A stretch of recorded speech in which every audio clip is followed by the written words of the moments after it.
La puso al día como ciudad internacional. El Shah se casó 3 veces, pero la mujer que pudo tener la mayor influencia en él fue su delgada hermana, la princesa Ashraf. Ella llevó a su hermano a inducir a que las mujeres iraníes salieran de detrás de sus velos.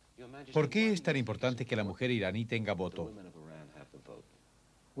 Pensamos que estas mujeres en su hogar, con sus nuevas responsabilidades, educarán a sus hijos mucho mejor que antes, tratando de inculcar en sus niños este espíritu de ciudadanos y de responsabilidad hacia la sociedad.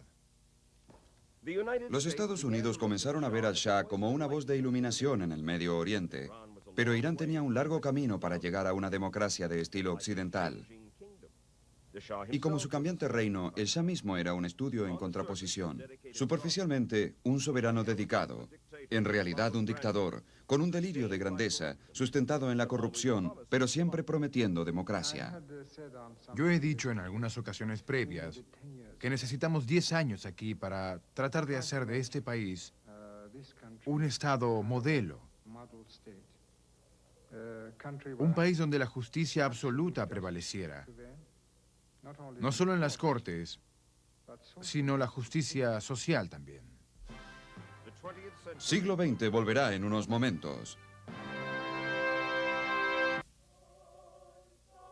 Irán fue una dudosa democracia con el Shah como rey, el poseedor de todos los derechos, con todo el poder, con privilegios especiales para sus amigos. Dicen que no podrían conseguir un contrato aquí, todos aquí, vendedores, contratistas, sin un poco de... ¿verdad? Pienso que es la cosa más injusta que se ha dicho. Esto es envidia. Por ejemplo, las compras militares. Esto es gobierno a gobierno. Si hay corrupciones desde su gobierno o el gobierno de cada país al que le compramos. Así que esto es lo más desleal y la cosa más injusta que he escuchado. Es la más injusta y la más desleal. Es posible, Su Majestad, que a causa de que usted esté muy ocupado y que tenga muchas cosas que hacer, ¿es posible que se hiciera detrás suyo, señor? No. Es imposible porque tengo al menos 5 organizaciones de inspectores. Así que tarde o temprano serían descubiertos. Y déjeme decirle, ante todo, pienso que esta es una acusación barata. Segundo, es menos que cualquier cosa que usted tenga en su tan llamada sociedad permisiva.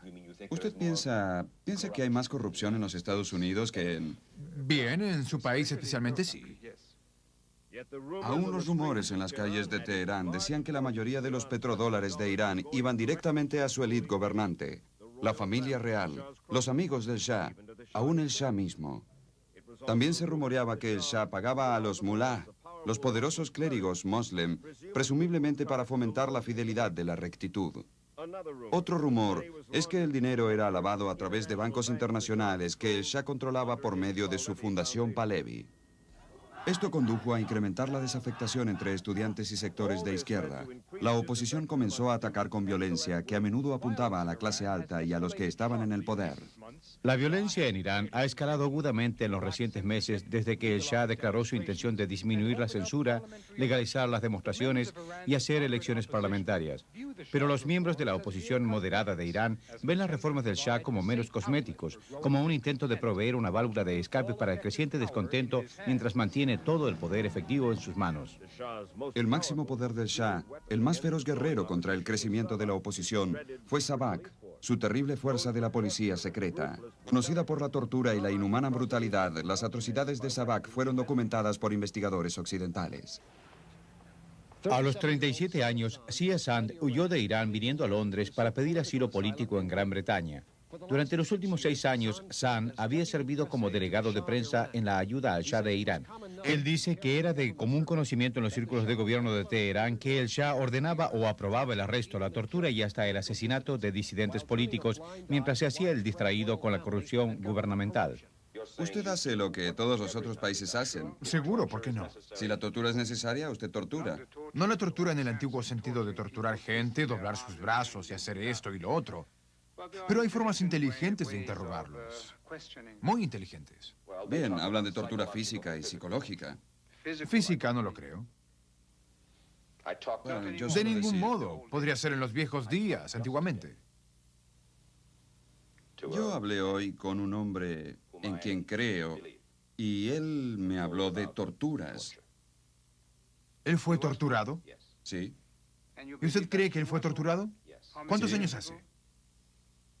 Bien, quiero ser muy cuidadoso. No fue exactamente ayer. Ah, bien. Puede ser. No lo sé. ¿La palabra salió a detener eso? ¿Detener qué? La tortura. Pero fue hace mucho, sí. Pero las víctimas de Sabak lo sabían mejor. Ellos eran atados de manos y pies y se les ponía una especie de capucha sobre sus cabezas, de modo que podían gritar y el eco retumbaba en sus oídos. Y ellos los castigaban. Les pegaban en las plantas de los pies con cables eléctricos. Toda clase de torturas, lo que usted puede imaginar. El Shah permaneció imperturbable al creciente clamor de protesta de su propio pueblo. Para él todo era cuestión de liderazgo, firme liderazgo, su liderazgo. Es que el padre sabe más. Que si usted es el líder aquí, ¿quién otro tiene su sabiduría, su compasión? Entonces, la relación entre este líder y su pueblo será la única existente entre yo y mi pueblo. Él se convertirá en otro líder, como tuvimos muchos en nuestro país, que fueron derribados para bien. Mi padre derribó al primer rey aquí porque no tenía contacto alguno con su pueblo. Y por supuesto, hay algunos disidentes, muy pocos en número aquí, que querrían derribarlo a usted. 12 de ellos están en la cárcel y un par de ellos o 3 de ellos serán llevados a la muerte. Y 6 más serán fusilados, pero porque están traicionando a su país, no porque están en mi contra. Y ellos están traicionando a su país por... Siendo marxistas y no son aliados de su país. Usted es un hombre de mano dura, señor. Realmente muy dura. Todavía es necesario. Puedo perdonar a aquellos que tratan de asesinarme y aún de secuestrar a mi esposa e hijos, pero no a aquellos que traicionan a su país.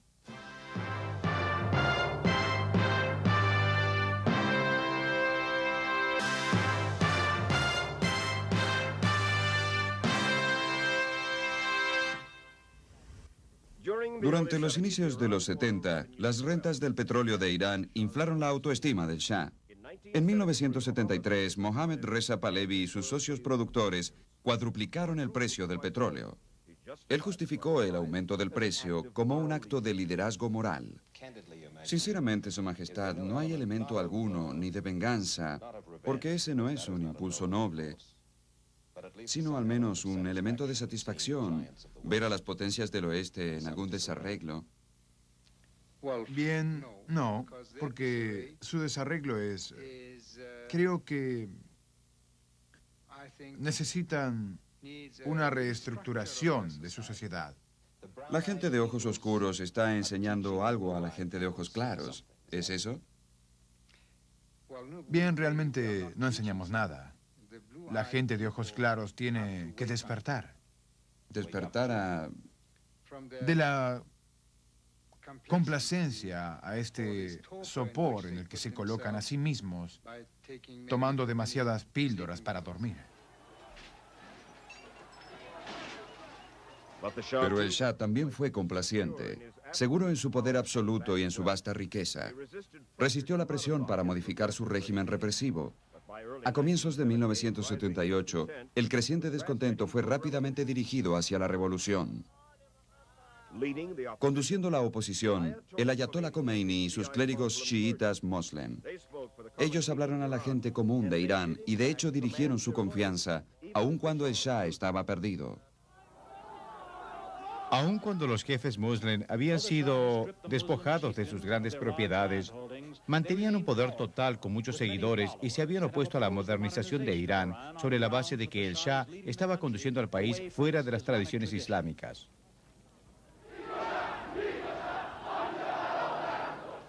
El fundamentalismo se sostuvo con una furia y una fuerza que ayudaron a encender a las aún más empobrecidas masas de Irán, quienes sentían que habían tenido poca razón en ser condescendientes con el Shah. Las fabulosas ganancias que el petróleo había dejado no llegaron hasta ellos.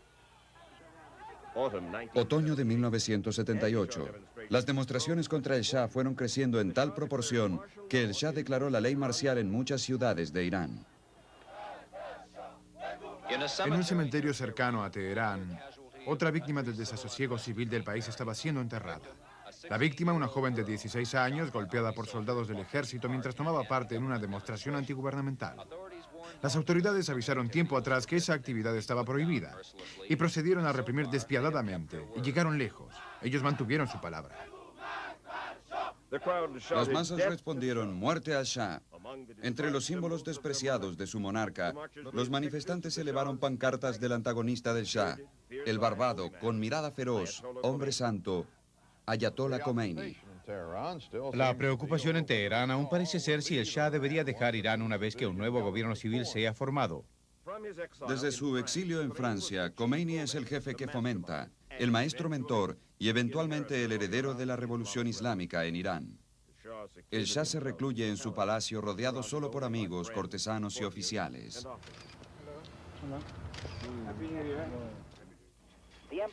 La emperatriz tomó a su cargo llevar a los fotógrafos afuera para las instantáneas. Padeciendo este obviamente penoso encuentro con los medios de noticias, el Shah parecía estar diciendo: aquí estoy en mi palacio y aquí permaneceré. Estaba totalmente esperanzado de que el Shah mantendría el poder en Irán, en que, para el presente, los problemas en Irán estarían resueltos. El Shah tenía nuestro apoyo y también nuestra confianza. Con el Consejo de los Estados Unidos, él ordenó a sus tropas evitar la confrontación. Fue un consejo que el Shah pronto lamentaría. Por enero de 1979 fue claro que el Shah ya no podría reinar. El Shah de Irán, totalmente destruido, dejó su país hoy en un retiro del que ya no retornaría nunca más. El presidente Sadat y su señora saludaron a la pareja con la Guardia Nacional tocando el himno.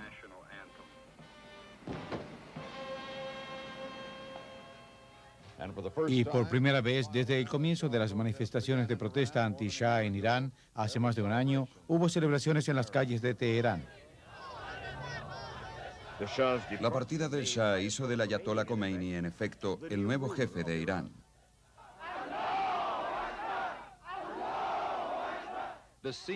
La escena era de euforia cuando el Ayatollah Khomeini emergió de su casa.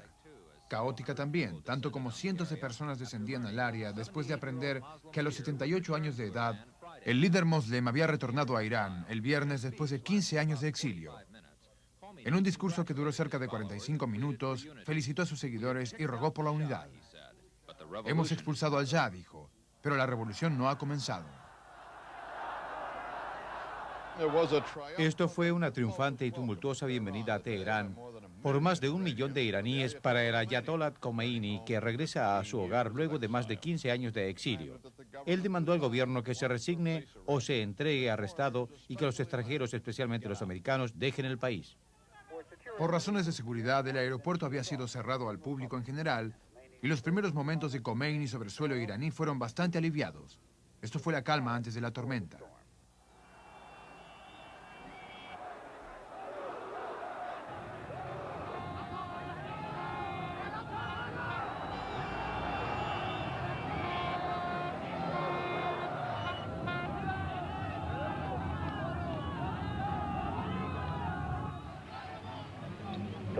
El gentío motorizado fue más emocional cerca de la Universidad de Teherán, donde los que habían hecho demostraciones pro-Khomeini habían sido agraviados o asesinados por las tropas iraníes la semana anterior. Fue aquí que la consciente ayuda de la seguridad de Khomeini peleó su camino a través de la devoción de las masas. En cada paso, Khomeini dejaba atrás un espectro de admiradores que corrían detrás del séquito o saltaban para abordar los buses oficiales. Otros se quedaban detrás y celebraban espontáneamente en las calles. Te saludamos, Khomeini, cantaban, avanzando hacia él, desesperados por tocar la mano o la ropa del hombre santo, o de tomar algo, alguna cosa, para tocarlo o besarlo. Tocarlo, decía un hombre, es tocar a la persona que habla con Dios.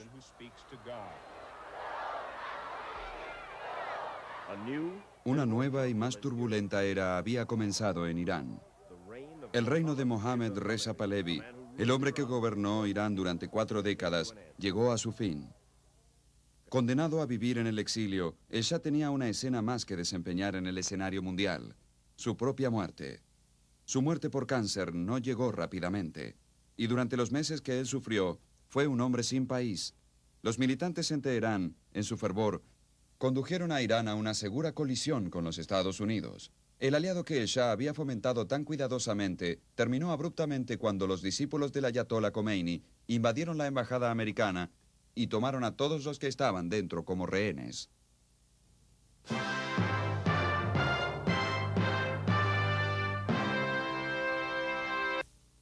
En la mañana del 4 de noviembre de 1979, una turba de iraníes enfervorizados trepó las paredes y traspuso las puertas de la embajada americana en el centro de Teherán. Tomaron rehenes. Un reporte dice que aproximadamente 100, muchos de ellos norteamericanos, están demandando que el exilado Shah de Irán, quien realiza un tratamiento por el cáncer en un hospital de Nueva York, sea retornado para responder ante la justicia. Fue un secuestro masivo, y así comenzó el incidente diplomático más traumático en la historia americana. La televisión iraní pasó el film de los estudiantes tomando posesión. Los estudiantes escalaban las paredes rápidamente. Abrieron una puerta e hicieron entrar a sus compañeros. Ninguno de los estudiantes parecía estar armado durante la toma, pero algunos llevaban estacas. El staff de la embajada aparentemente se refugió en los edificios de la Cancillería. Estaban rodeados. A algunos se les vendaron los ojos y fueron conducidos a una gran habitación en la que permanecieron. Los militantes iraníes enviaron un ultimátum: el regreso del Shah o asesinamos a los rehenes americanos. Los Estados Unidos se negaron. En los Estados Unidos esto influyó. Los candidatos presidenciales estaban preparándose para la primera vuelta de las elecciones primarias. Las cuestiones domésticas fueron rápidamente colocadas en último término. El destino de los rehenes se convirtió en una cuestión número 1. Y en la cima del gran árbol de Navidad hay una estrella de esperanza. Encenderemos las otras luces del árbol cuando los rehenes americanos estén de regreso al hogar.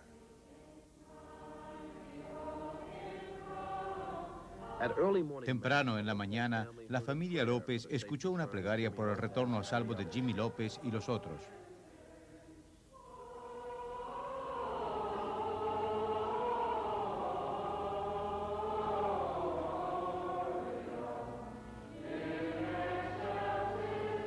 Estas Navidades, Marcia ofreció su propia plegaria especial.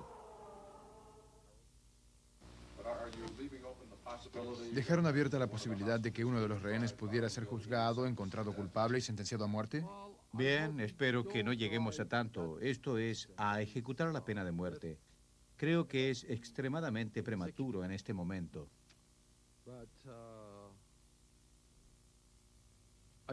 Creo que es muy pronto para pensar en ello. ¿Está diciendo que una sentencia a muerte está en un posible juicio? Sí, cualquier cosa es posible. Todo Irán parece unido por un amargo sentimiento.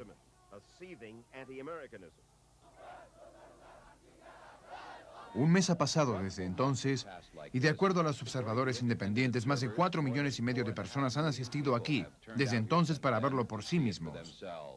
Pero no hay señales aún de que la resolución de mantener a los americanos como rehenes esté cambiando. Los militantes advirtieron que los rehenes serían liquidados inmediatamente si el Shah, por entonces en Nueva York, no retornaba a Irán. Nuevamente los Estados Unidos se rehusaron. No vamos a poner a un hombre en un bote de remos y a enviarlo fuera del continente si no tiene ganas de ir. Hemos dicho que estamos tratando de ayudarle a encontrar un lugar de permanencia. El punto es que tenemos gente ahí y los queremos en casa. Eso es lo que hay. Entonces hubo una advertencia de lo que podría ocurrirle al Shah si fuera de regreso a Irán. Su sobrino fue muerto a tiros en una calle de París. En Irán, un juez revolucionario dijo que él dio las órdenes. El mismo juez ordenó a las guerrillas que mataran al Shah y a su familia lo más pronto posible durante ese año. Para Khomeini y sus seguidores, el Shah mismo fue siempre el foco de su cólera. Lo queríamos de regreso para mostrar lo extenso de los crímenes cometidos por esta persona durante los 37 años de su gobierno. Conocemos la totalidad de sus traiciones en este país. Esa es la razón por la que tiene que volver y ser juzgado. Y luego, las cortes decidirán. Pero esta no es una respuesta a la cuestión de los rehenes, que deberían estar libres.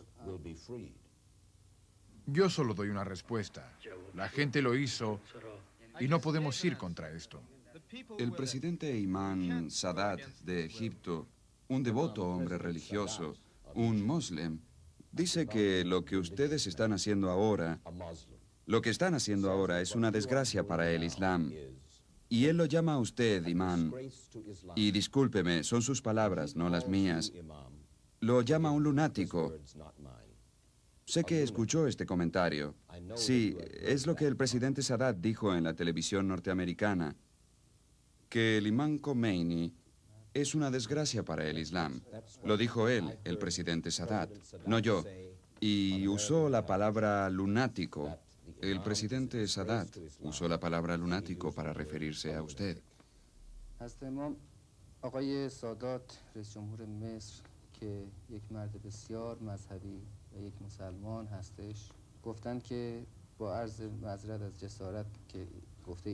Sadat establece que él es un moslem y nosotros no. Él no lo es, porque está comprometido con los enemigos del Islam.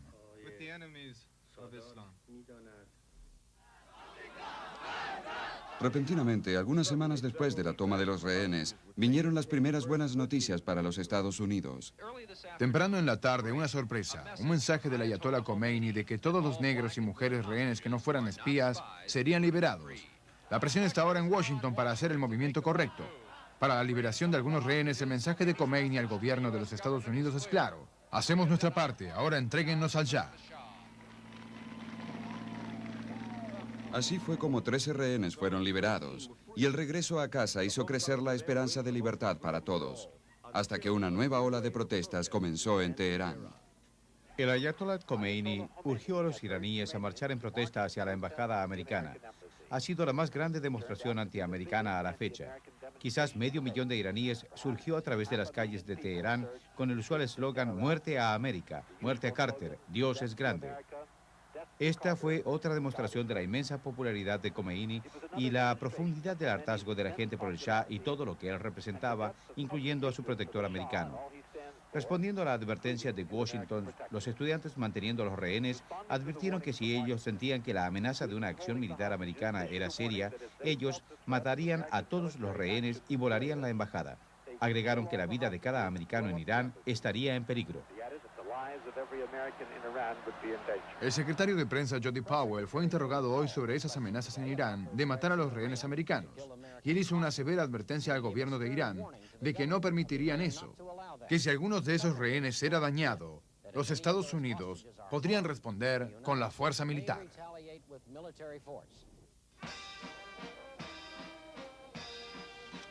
En ese momento, el Shah se había convertido en un hombre sin país o sin un santuario garantizado. Al comienzo, él había ido a Egipto para visitar a su viejo amigo, el presidente Anwar el-Sadat. Desde ahí anduvo errante, primero por Marruecos, luego las Bahamas y luego México. Y desde allí fue raudamente a Nueva York para una urgente operación de cáncer. Su siguiente paso fue Panamá, pero su estadía fue breve. El Shah se dice que tomó la decisión de volver después de hablar con su amigo de toda la vida, el presidente egipcio Anwar Sadat. Los Estados Unidos se opusieron porque la administración Carter temía que el retorno del Shah al Medio Oriente agravara la situación de los rehenes iraníes con otros problemas puntuales del candente Medio Oeste. Los Estados Unidos negaron una participación directa en los planes de viaje del Shah, pero cuando la decisión fue tomada, el Shah rápidamente abordó un jet Evergreen International DC-8. El Evergreen International es una primera operación de la CIA. Y llegamos aquí, lunes 24 de marzo de 1980. 142 días de cautiverio para los 50 americanos en Irán. Y finalmente, el retorno a Egipto, donde Sadat le dio la bienvenida en un gesto de reconocimiento a un viejo amigo que estaba muy cerca de la muerte. ¿Permanecerá aquí? Sí. Pero al proveer al Shah de un lugar de refugio, Anwar el-Sadat estaba poniendo su propia vida en peligro. El pueblo egipcio no respalda a Sadat. Demando que el pueblo egipcio intente derribarlo como lo hicimos con el Shah. En estos 156 días pasados, el señor Carter y sus consejeros han intentado algún golpe de gracia diplomático que pudiera producir la finalización de este prolongado problema. Los Estados Unidos de América han roto relaciones diplomáticas con el gobierno de Irán. Temprano en la mañana, un paso atrás. El ayatollah Khomeini rechazó al gobernante Consejo Revolucionario y votó para transferir la custodia de los rehenes al gobierno. Como aviso, Carter dijo, hay un límite y es este. Debería quedar claro que el error de no liberar a los rehenes acarreará crecientes y pesados costos para Irán y para sus intereses. Algunas personas pueden sugerir acción militar. ¿Estaría de acuerdo con eso estando su esposo allí? No, ¿cómo podría estarlo? No veo cómo podría lograr que ellos salgan. A 3 ministros americanos les fue permitido visitar a los rehenes por algunas horas el domingo durante los servicios orientales. ¿Ha visto películas de tiempo en tiempo? El film da la impresión de un grupo de gente tranquila, liberados de custodia, socializando con visitantes de su propio país. Pero 1 o 2 veces, el sentido de urgencia respecto a la libertad se desliza. Necesitamos más que oraciones. Necesitamos acción.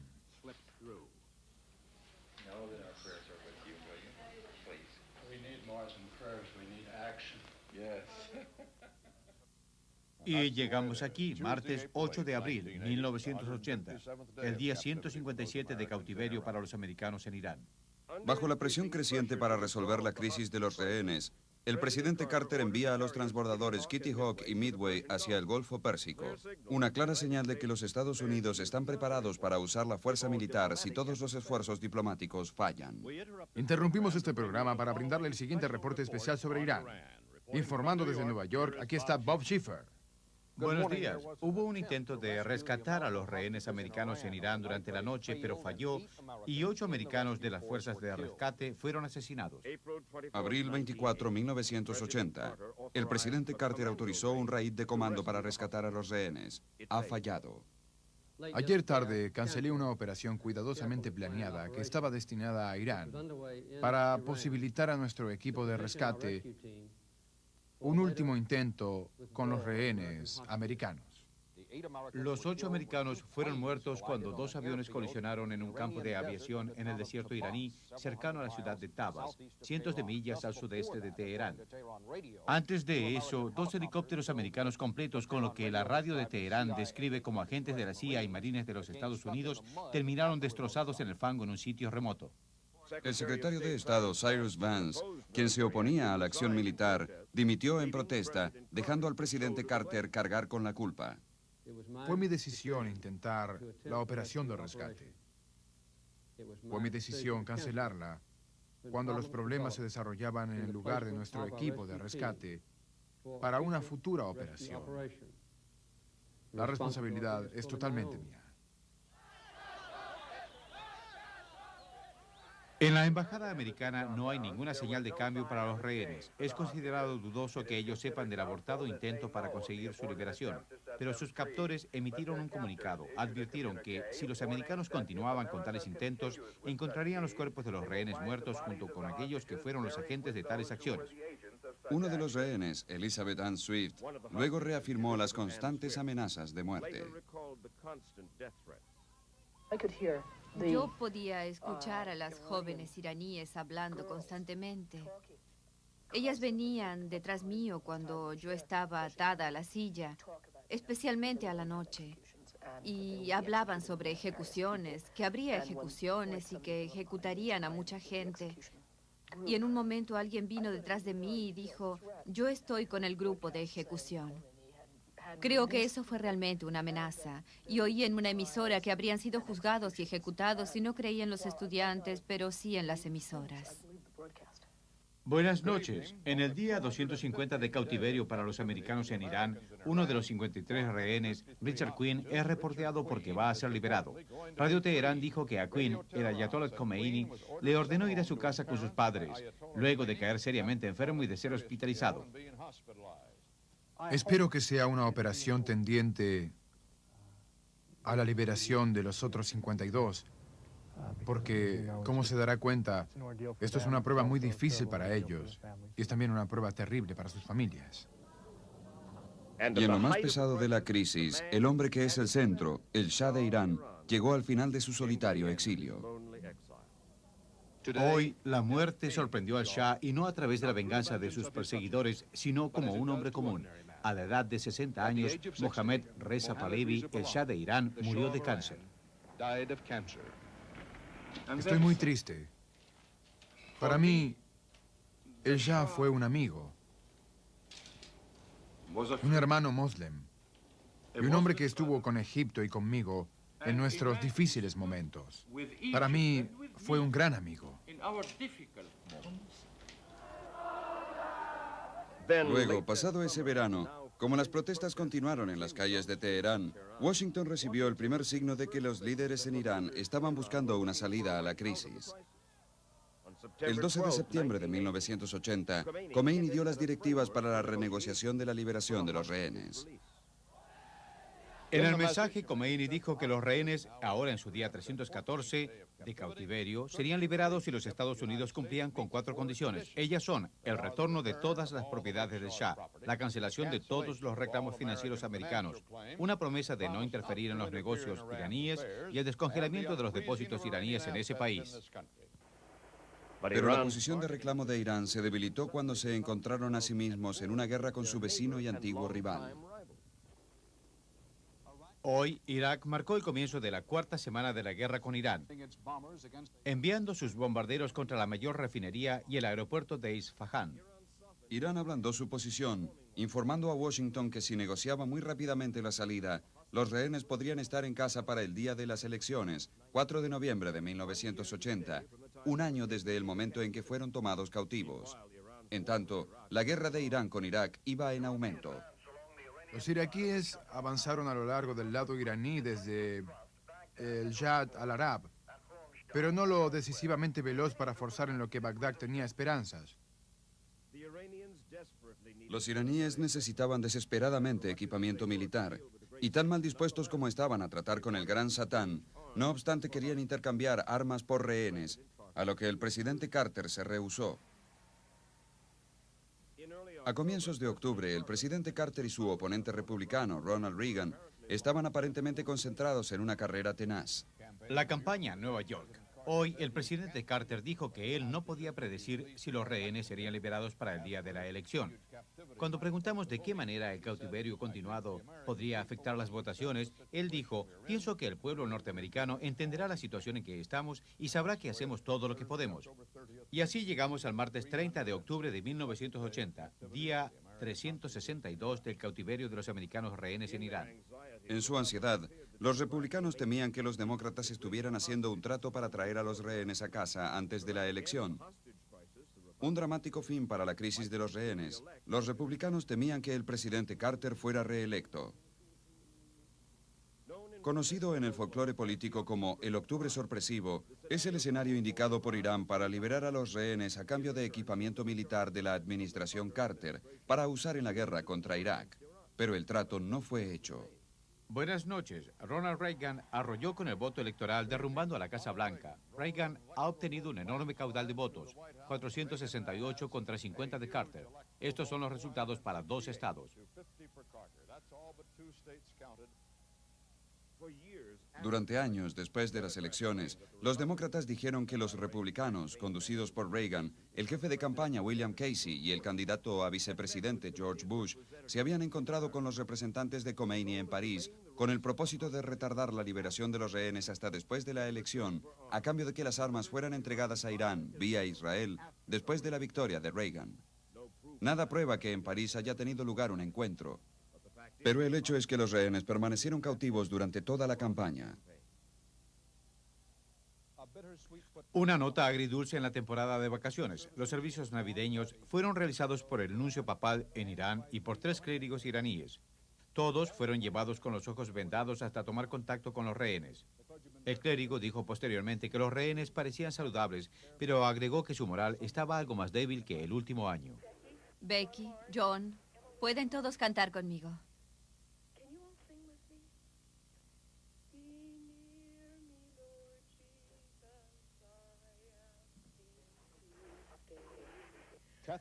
Catherine Cook, rehén, esta noche su mensaje navideño.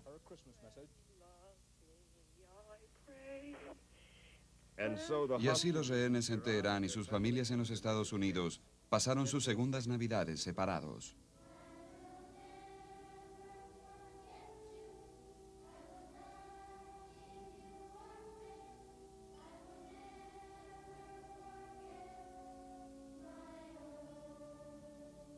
Es ahora sábado a la mañana en Teherán y Alger, casi sábado en Washington, a pesar de los plazos que dieran originalmente Irán y los Estados Unidos para un acuerdo para la libertad de los rehenes. El presidente Carter habló el mes último con los iraníes. Iban a lograr un acuerdo con él el 16 de enero, es decir, hoy. ¿Deberían esperar y negociar con la nueva administración Reagan? Estoy bastante seguro que cualquier acuerdo debería ser uno que yo pudiera llevar a cabo. Por otro lado, no creo que alguien deba ser interrogado sobre la firma de un cheque en blanco. Muy lastimada, muy nerviosa, espantada, pero ciertamente emocionada. Día de la inauguración, 1981, y la larga espera del Día de la Liberación llega finalmente.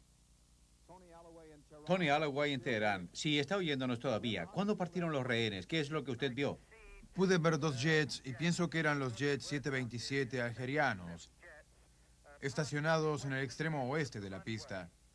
Luego de 10 minutos, a las 9 en punto, comenzamos a ver una febril actividad. Destellos de luces, los autos que se retiraban hacia atrás, y luego un pequeño jet ejecutivo comenzó a carretear por la pista. Eso es lo que pudimos ver.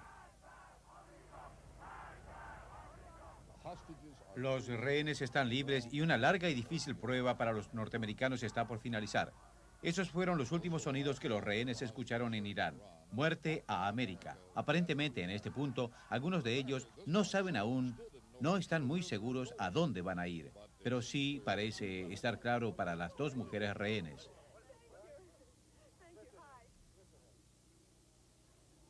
Hace 30 minutos que los aviones trayendo a nuestros prisioneros partieron del espacio aéreo iraní y ahora están libres de Irán.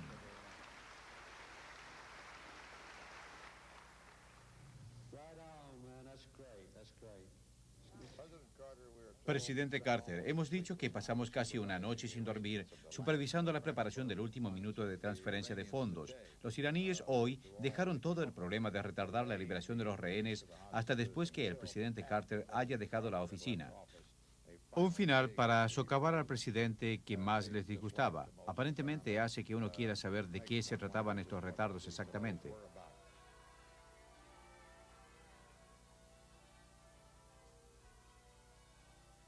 Estamos en el martes 20 de enero de 1981, un día que comenzó como el día 444 de cautiverio y finalizó como el primer día de libertad para los rehenes norteamericanos en Irán.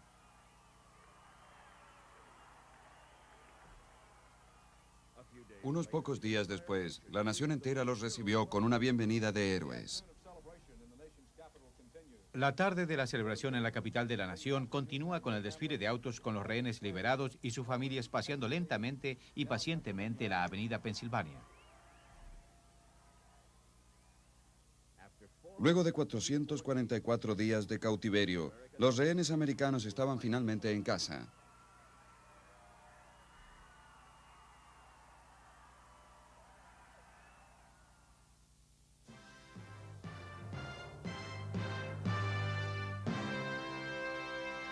La crisis de los rehenes dejó una duradera grieta en las relaciones entre Estados Unidos e Irán. Desde Teherán, las violentas fuerzas del fundamentalismo islámico rápidamente se expandieron a otros países moslem. Y una de sus víctimas fue el hombre que albergó al Shah en sus últimos días. En 1982, un día después de la liberación de los rehenes, Anwar el-Sadat fue asesinado. Y en 1983, 241 marines de los Estados Unidos murieron en Beirut, víctimas de un ataque suicida que tuvo el sello de la Yihad Islámica, sustentada por Irán. Luego los occidentales, muchos de ellos americanos en el Líbano, fueron tomados como rehenes. Nadie dudó de que Irán había intervenido en esta cuestión. Tratando de asegurar su liberación, Washington hizo tratos secretos con Irán, lo que condujo a Irán hacia el escándalo. Nada fue absoluto. Gracias en gran parte a que Estados Unidos ayudó a Irak durante la guerra con Irán, Saddam Hussein emergió como el nuevo hombre fuerte en la región, con fuerza suficiente como para desafiar a los Estados Unidos en la guerra del Golfo Pérsico. Todo esto se puso en movimiento cuando el Shah fue depuesto, y el Ayatollah Khomeini tomó el mando. Soy Mike Wallace, y este es el siglo XX.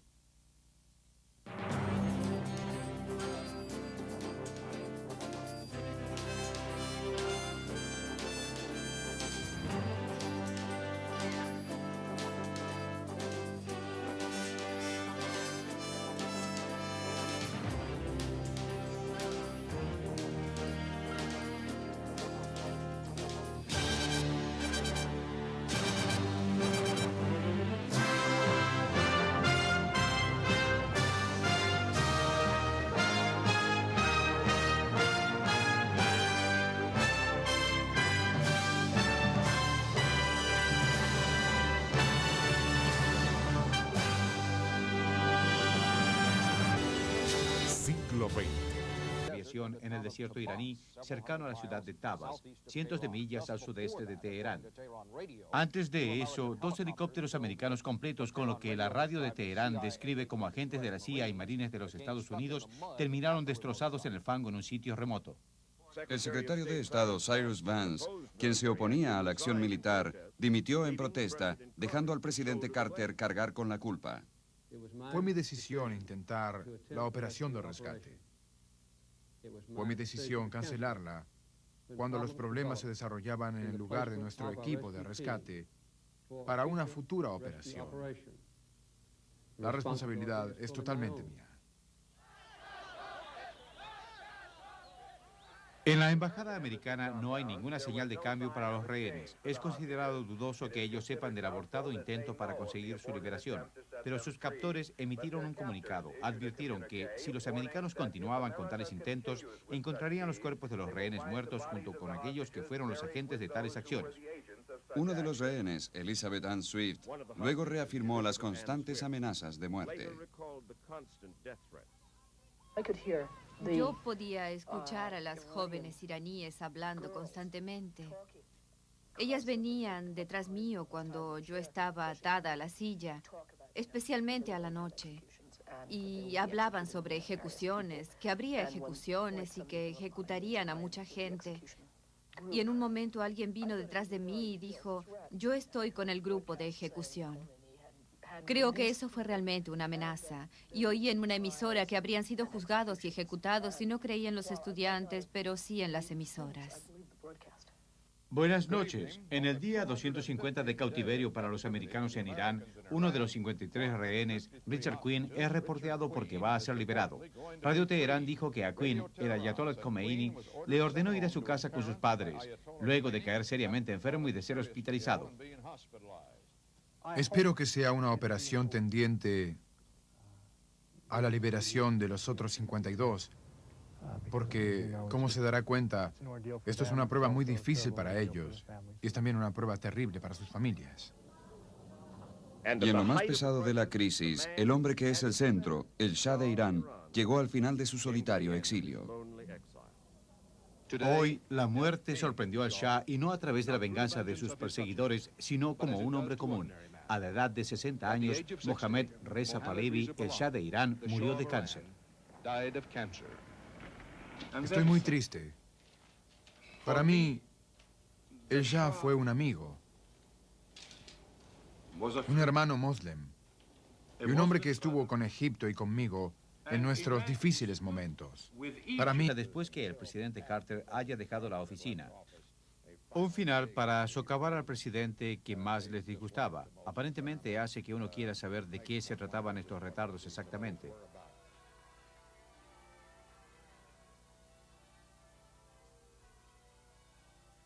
Estamos en el martes 20 de enero de 1981, un día que comenzó como el día 444 de cautiverio y finalizó como el primer día de libertad para los rehenes norteamericanos en Irán.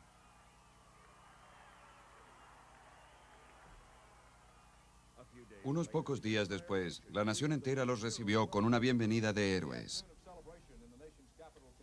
La tarde de la celebración en la capital de la nación continúa con el desfile de autos con los rehenes liberados y sus familias paseando lentamente y pacientemente la avenida Pensilvania.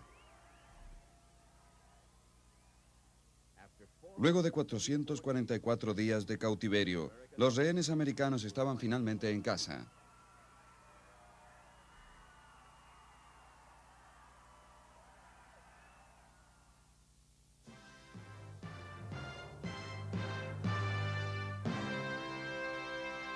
La crisis de los rehenes dejó una duradera grieta en las relaciones entre Estados Unidos e Irán. Desde Teherán, las violentas fuerzas del fundamentalismo islámico rápidamente se expandieron a otros países moslem, y una de sus víctimas fue el hombre que albergó al Shah en sus últimos días. En 1982, un día después de la liberación de los rehenes, Anwar el-Sadat fue asesinado. Y en 1983, 241 marines de los Estados Unidos murieron en Beirut, víctimas de un ataque suicida que tuvo el sello de la Yihad Islámica, sustentada por Irán. Luego los occidentales, muchos de ellos americanos en el Líbano, fueron tomados como rehenes. Nadie dudó de que Irán había intervenido en esta cuestión. Tratando de asegurar su liberación, Washington hizo tratos secretos con Irán, lo que condujo a Irán hacia el escándalo. Nada fue absoluto. Gracias en gran parte a que Estados Unidos ayudó a Irak durante la guerra con Irán, Saddam Hussein emergió como el nuevo hombre fuerte en la región, con fuerza suficiente como para desafiar a los Estados Unidos en la guerra del Golfo Pérsico. Todo esto se puso en movimiento cuando el Shah fue depuesto, y el Ayatollah Khomeini tomó el mando. Soy Mike Wallace, y este es el siglo XX.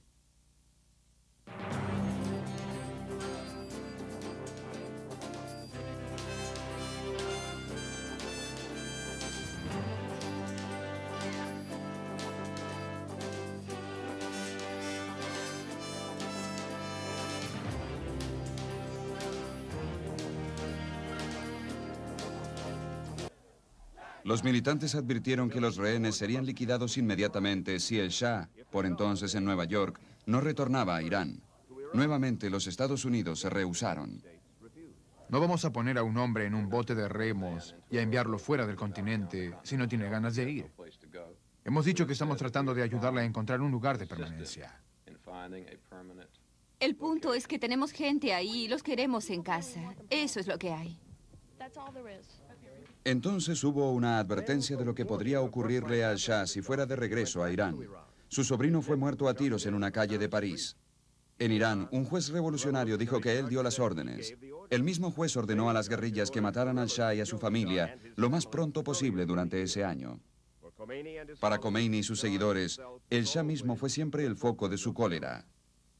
Lo queríamos de regreso para mostrar lo extenso de los crímenes cometidos por esta persona durante los 37 años de su gobierno. Conocemos la totalidad de sus traiciones en este país. Esa es la razón por la que tiene que volver y ser juzgado. Y luego, las cortes decidirán. Pero esta no es una respuesta a la cuestión de los rehenes, que deberían estar libres. Yo solo doy una respuesta. La gente lo hizo y no podemos ir contra esto. El presidente Imán Sadat de Egipto, un devoto hombre religioso, un moslem, dice que lo que ustedes están haciendo ahora,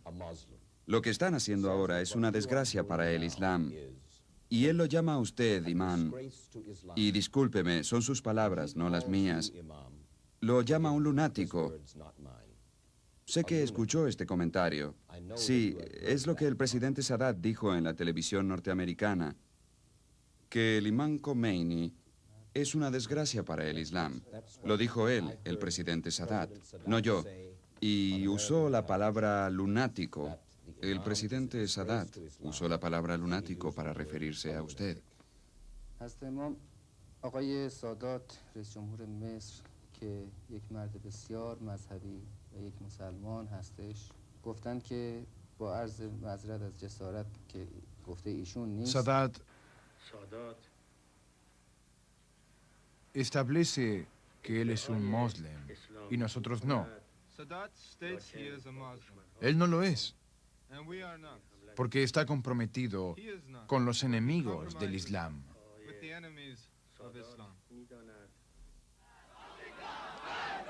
Repentinamente, algunas semanas después de la toma de los rehenes, vinieron las primeras buenas noticias para los Estados Unidos.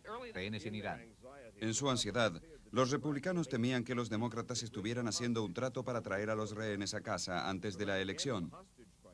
Un dramático fin para la crisis de los rehenes. Los republicanos temían que el presidente Carter fuera reelecto. Conocido en el folclore político como el Octubre Sorpresivo, es el escenario indicado por Irán para liberar a los rehenes a cambio de equipamiento militar de la administración Carter para usar en la guerra contra Irak. Pero el trato no fue hecho. Buenas noches. Ronald Reagan arrolló con el voto electoral derrumbando a la Casa Blanca. Reagan ha obtenido un enorme caudal de votos, 468 contra 50 de Carter. Estos son los resultados para 2 estados. Durante años después de las elecciones, los demócratas dijeron que los republicanos, conducidos por Reagan, el jefe de campaña William Casey y el candidato a vicepresidente George Bush, se habían encontrado con los representantes de Khomeini en París con el propósito de retardar la liberación de los rehenes hasta después de la elección, a cambio de que las armas fueran entregadas a Irán vía Israel después de la victoria de Reagan. Nada prueba que en París haya tenido lugar un encuentro. Pero el hecho es que los rehenes permanecieron cautivos durante toda la campaña. Una nota agridulce en la temporada de vacaciones. Los servicios navideños fueron realizados por el nuncio papal en Irán y por 3 clérigos iraníes. Todos fueron llevados con los ojos vendados hasta tomar contacto con los rehenes. El clérigo dijo posteriormente que los rehenes parecían saludables, pero agregó que su moral estaba algo más débil que el último año. Becky, John, pueden todos cantar conmigo.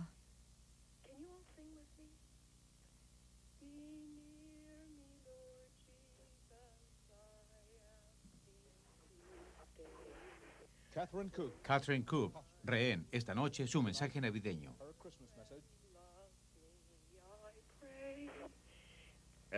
Y así los rehenes en Teherán y sus familias en los Estados Unidos pasaron sus segundas Navidades separados.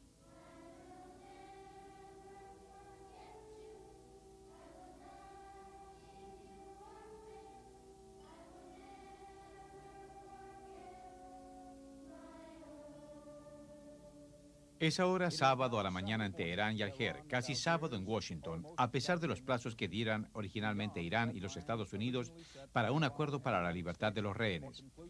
El presidente Carter habló el mes último con los iraníes. Iban a lograr un acuerdo con él el 16 de enero, es decir, hoy. ¿Deberían esperar y negociar con la nueva administración Reagan? Estoy bastante seguro que cualquier acuerdo debería ser uno que yo pudiera llevar a cabo. Por otro lado, no creo que alguien deba ser interrogado sobre la firma de un cheque en blanco. La partida del Shah hizo del ayatolá Khomeini, en efecto, el nuevo jefe de Irán.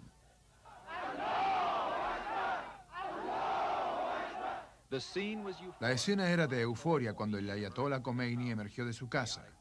Caótica también, tanto como cientos de personas descendían al área después de aprender que a los 78 años de edad, el líder moslem había retornado a Irán el viernes después de 15 años de exilio.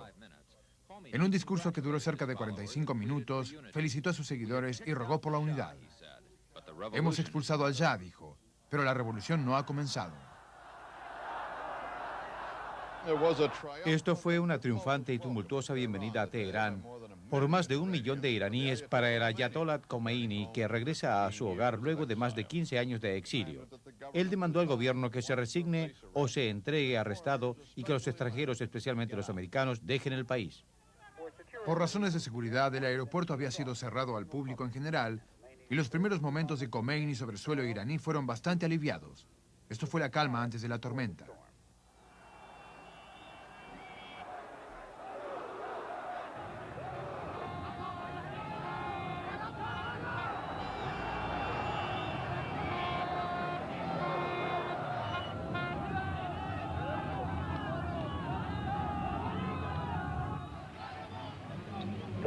El gentío motorizado fue más emocional cerca de la Universidad de Teherán, donde los que habían hecho demostraciones pro-Khomeini habían sido agraviados o asesinados por las tropas iraníes la semana anterior.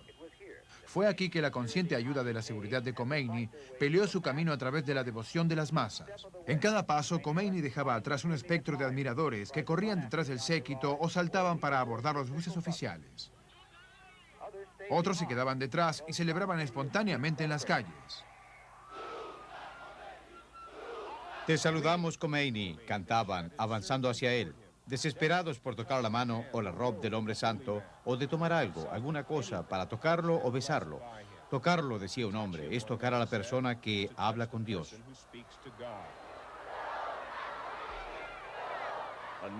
Una nueva y más turbulenta era había comenzado en Irán.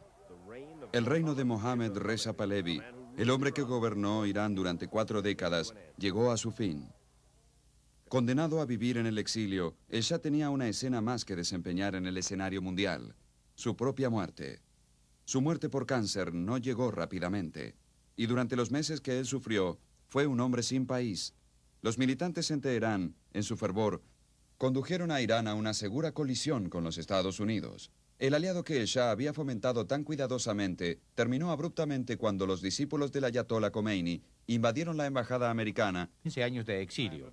Él demandó al gobierno que se resigne o se entregue arrestado y que los extranjeros, especialmente los americanos, dejen el país.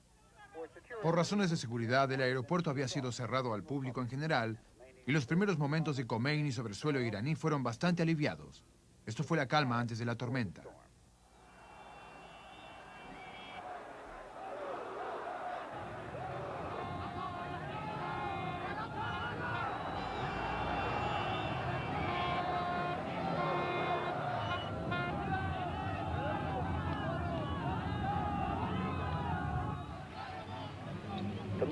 El gentío motorizado fue más emocional cerca de la Universidad de Teherán, donde los que habían hecho demostraciones pro-Khomeini habían sido agraviados o asesinados por las tropas iraníes la semana anterior.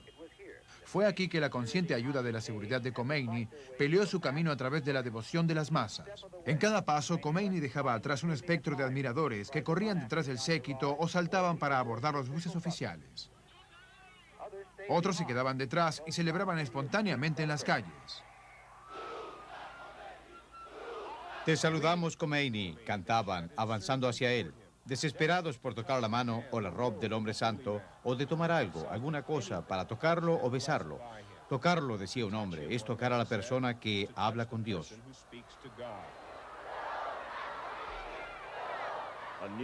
Una nueva y más turbulenta era había comenzado en Irán.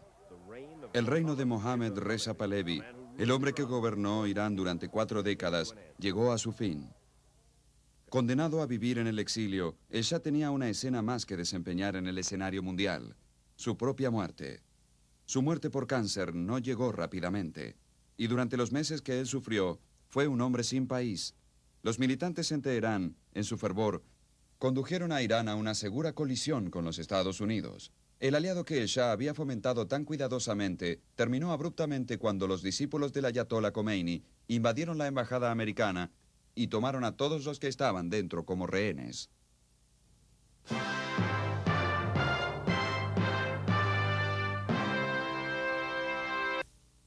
En la mañana del 4 de noviembre de 1979, una turba de iraníes enfervorizados trepó las paredes y traspuso las puertas de la embajada americana en el centro de Teherán.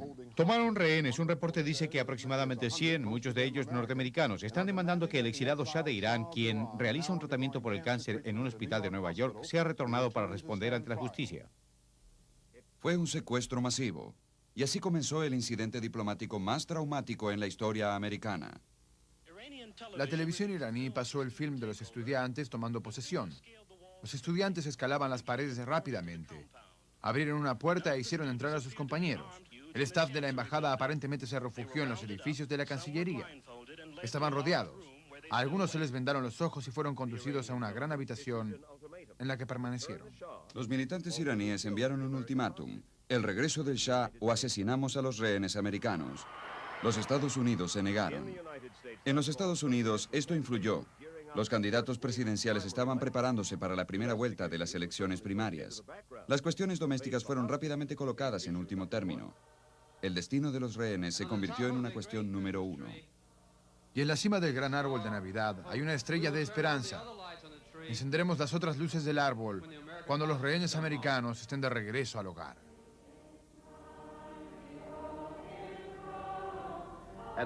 Temprano en la mañana, la familia López escuchó una plegaria por el retorno a salvo de Jimmy López y los otros.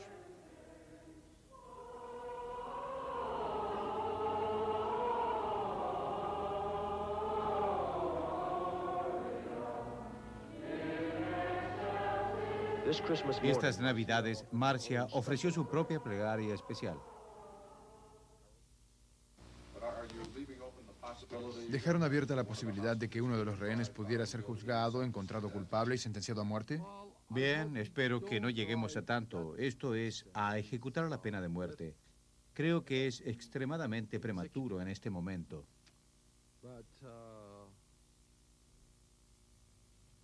Creo que es muy pronto para pensar en ello. ¿Está diciendo que una sentencia a muerte está en un posible juicio? Sí, cualquier cosa es posible. Todo Irán parece unido por un amargo sentimiento.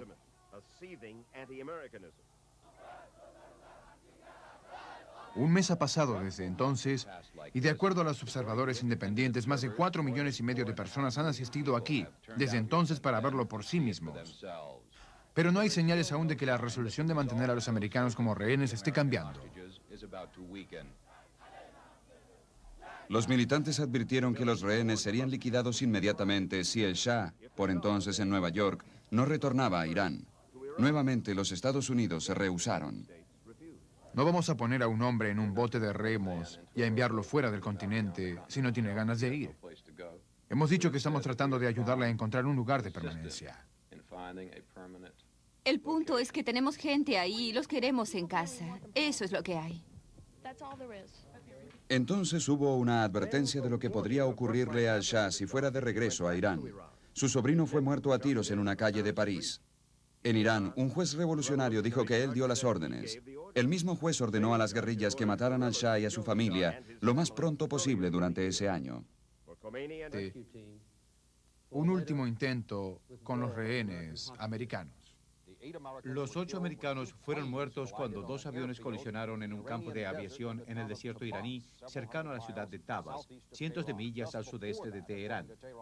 Antes de eso, 2 helicópteros americanos completos, con lo que la radio de Teherán describe como agentes de la CIA y marines de los Estados Unidos, terminaron destrozados en el fango en un sitio remoto. El secretario de Estado, Cyrus Vance, quien se oponía a la acción militar, dimitió en protesta, dejando al presidente Carter cargar con la culpa. Fue mi decisión intentar la operación de rescate. Fue mi decisión cancelarla cuando los problemas se desarrollaban en el lugar de nuestro equipo de rescate para una futura operación. La responsabilidad es totalmente mía. En la embajada americana no hay ninguna señal de cambio para los rehenes. Es considerado dudoso que ellos sepan del abortado intento para conseguir su liberación. Pero sus captores emitieron un comunicado. Advirtieron que si los americanos continuaban con tales intentos, encontrarían los cuerpos de los rehenes muertos junto con aquellos que fueron los agentes de tales acciones. Uno de los rehenes, Elizabeth Ann Swift, luego reafirmó las constantes amenazas de muerte. Yo podía escuchar a las jóvenes iraníes hablando constantemente. Ellas venían detrás mío cuando yo estaba atada a la silla, especialmente a la noche, y hablaban sobre ejecuciones, que habría ejecuciones y que ejecutarían a mucha gente. Y en un momento alguien vino detrás de mí y dijo, yo estoy con el grupo de ejecución. Creo que eso fue realmente una amenaza. Y oí en una emisora que habrían sido juzgados y ejecutados si no creían los estudiantes, pero sí en las emisoras. Buenas noches. En el día 250 de cautiverio para los americanos en Irán, uno de los 53 rehenes, Richard Quinn, es reporteado porque va a ser liberado. Radio Teherán dijo que a Quinn, el ayatollah Khomeini, le ordenó ir a su casa con sus padres, luego de caer seriamente enfermo y de ser hospitalizado. Espero que sea una operación tendiente a la liberación de los otros 52, porque, como se dará cuenta, esto es una prueba muy difícil para ellos y es también una prueba terrible para sus familias. Y en lo más pesado de la crisis, el hombre que es el centro, el Shah de Irán, llegó al final de su solitario exilio. Hoy, la muerte sorprendió al Shah y no a través de la venganza de sus perseguidores, sino como un hombre común. A la edad de 60 años, Mohammad Reza Pahlavi, el Shah de Irán, murió de cáncer. Estoy muy triste. Para mí, el Shah fue como tuvimos muchos en nuestro país, que fueron derribados para bien. Mi padre derribó al primer rey aquí porque no tenía contacto alguno con su pueblo. Y por supuesto, hay algunos disidentes, muy pocos en número aquí, que querrían derribarlo a usted. 12 de ellos están en la cárcel y un par de ellos o 3 de ellos serán llevados a la muerte. Y 6 más serán fusilados, pero porque están traicionando a su país, no porque están en mi contra. Y ellos están traicionando a su país por... Siendo marxistas y no son aliados de su país. Usted es un hombre de mano dura, señor. Realmente muy dura. Todavía es necesario. Puedo perdonar a aquellos que tratan de asesinarme y aún de secuestrar a mi esposa e hijos, pero no a aquellos que traicionan a su país.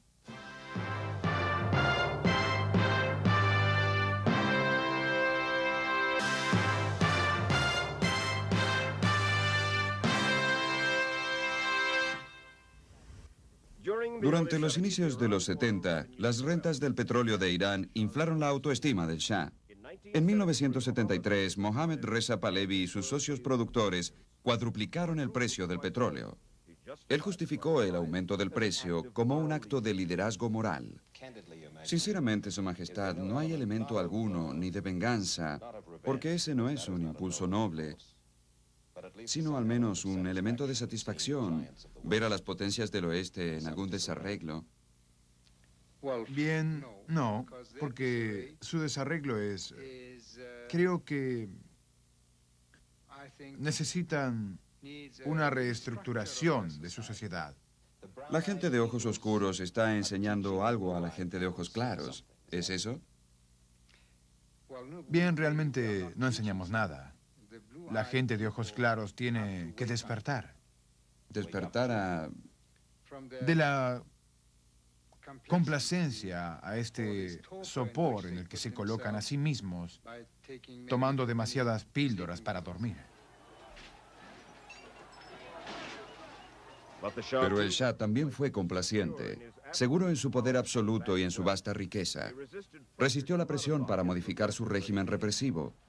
A comienzos de 1978, el creciente descontento fue rápidamente dirigido hacia la revolución. Conduciendo la oposición, el ayatollah Khomeini y sus clérigos chiitas moslem. Ellos hablaron a la gente común de Irán y de hecho dirigieron su confianza, aun cuando el Shah estaba perdido. Aun cuando los jefes muslim habían sido... Aparte en una demostración antigubernamental. Las autoridades avisaron tiempo atrás que esa actividad estaba prohibida y procedieron a reprimir despiadadamente y llegaron lejos. Ellos mantuvieron su palabra. Las masas respondieron muerte al Shah. Entre los símbolos despreciados de su monarca, los manifestantes elevaron pancartas del antagonista del Shah, el barbado, con mirada feroz, hombre santo, ayatollah Khomeini. La preocupación en Teherán aún parece ser si el Shah debería dejar Irán una vez que un nuevo gobierno civil sea formado.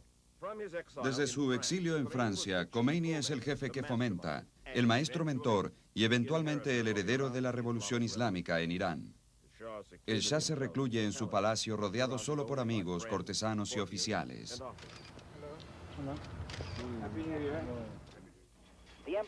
La emperatriz tomó a su cargo llevar a los fotógrafos afuera para las instantáneas. Padeciendo este obviamente penoso encuentro con los medios de noticias, el Shah parecía estar diciendo: aquí estoy en mi palacio y aquí permaneceré. Estaba totalmente esperanzado de que el Shah mantendría el poder en Irán, en que, para el presente, los problemas en Irán estarían resueltos. El Shah tenía nuestro apoyo y también nuestra confianza. Con el Consejo de los Estados Unidos, él ordenó a sus tropas evitar la confrontación. Fue un consejo que el Shah pronto lamentaría. Por enero de 1979 fue claro que el Shah ya no podría reinar. El Shah de Irán, totalmente destruido, dejó su país hoy en un retiro del que ya no retornaría nunca más. El presidente Sadat y su señora saludaron a la pareja con la Guardia Nacional tocando el himno.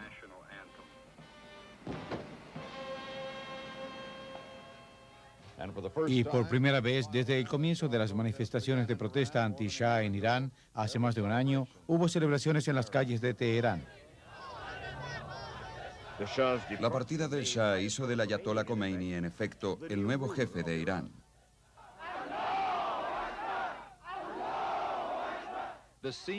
La escena era de euforia cuando el Ayatollah Khomeini emergió de su casa.